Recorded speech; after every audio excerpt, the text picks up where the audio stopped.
நம்ம விஜய் சாரோட ரசிகர்கள் தளபதி 29வது திரைப்படத்துடைய அதிகாரப்பூர்வ அறிவிப்புக்காக ஆவலுடன் வெயிட் பண்ணிட்டு இருந்தாங்க.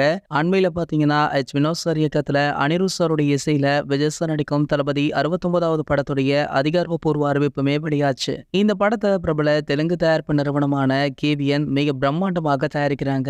இந்த படத்திற்காக விஜய் சாருக்கு ரூபாய் 275 கோடி சம்பளம் பேசப்பட்டதாக தகவலுமே வெளியாகி இருக்கு. இதெல்லாம் ஒரு பக்கம் இருக்க, நம்ம விஜய் சாருக்காக தனுஷ் அவர்கள் வழிவிட்டதாக தகவல் ஒன்று வெளியாக இருக்கு. முதல்ல துணிவு திரைப்படம் முடிந்த பிறகு நம்ம வினோத் சார் கமல் சாரை வைத்து ஒரு படத்தை இயக்க முயற்சித்தாரு. அதன் அதிகாரப்பூர்வ அறிவிப்பு கூட வெளியாச்சு. ஆனா ஒரு சில காரணங்களால பாத்தீங்கன்னா அந்த படம் கைவிட்டதாக அறிவிக்கப்பட்டிருக்கு. அதன் பிறகு பாத்தீங்கன்னா நம்ம வினோத் சார் தனுஷரை வைத்து ஒரு படத்தை இயக்க இருந்தாரு. அந்த சமயத்துல தான் வினோத் சார் விஜய் சாருடைய தளபதி 29வது படத்தை இயக்கும் வாய்ப்புமே வந்திருக்கா. உடனே தனுஷ் அவர்களிடம் தளபதி 29வது வாய்ப்பு வந்ததை பற்றி சொல்லியிருக்காரு நம்ம வினோத் அவர்கள். நம்ம தனுஷ் அவர்கள் உடனே சொன்ன விஷயம் ஒன்றுதான், போய் தளபதியுடன் படம் பண்ணிட்டு வாங்க, அதுக்கப்புறம் நம்ம படத்தை ஸ்டார்ட் பண்ணலாம் அப்படின்னு சந்தோஷமாக வாழ்த்தி வழி அனுப்பி வச்சிருக்காரா. நம்ம விஜய் சாருக்காக தனுஷ் அவர்கள் வழிவிட்டதை கேள்விப்பட்ட ரசிகர்கள் தனுஷ் அவர்களை வெகுவாக பாராட்டியும் இருக்காங்க. இந்த நிலையில பாத்தீங்கன்னா விஜய் சார் மற்றும் வினோத் அவர்களுடைய கூட்டணியில உருவாகவிருக்கும் தளபதி 69வது படத்துடைய படப்பிடிப்பு அக்டோபர் முதல் வாரத்துல ஸ்டார்ட் பண்ண இருக்காங்க.